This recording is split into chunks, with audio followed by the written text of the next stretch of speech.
Andhra Pradesh government employees వారందరూ కూడా April నెల ఇంక్రిమెంట్ వారందరూ కూడా ఈ వీడియోను గమనించవలసిందిగా కోరుతున్నాం.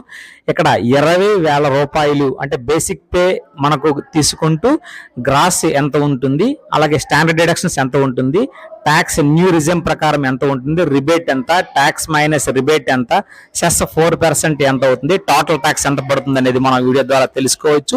ఇక్కడ 20,000 రూపాయల నుంచి 26,720 రూపాయలు బేసిక్ పే ఉన్న వారందరికీ కూడా మనకు ట్యాక్స్ అనేది జీరోగా మనం చెప్పవచ్చు. 27,500 రూపాయల నుంచి మనకు 70,850 రూపాయలు ఉన్న వారందరికీ కూడా ట్యాక్స్ పడుతుంది.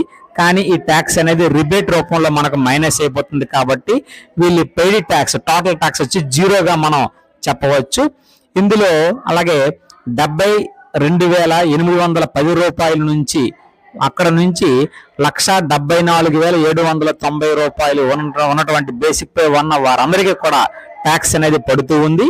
సో ఈ ట్యాక్స్ అనేది లాస్ట్ బ్లూ కాలం ఏదైతే ఉందో లాస్ట్ చివరిని మనం గమనించి ఆ ట్యాక్స్ ని నిర్ణయించుకొని ఆ ట్యాక్స్ ప్రకారం అడ్వాన్స్ ట్యాక్స్ పే చేయడానికి ఉపయోగపడుతుందని తెలుసుకోవచ్చు.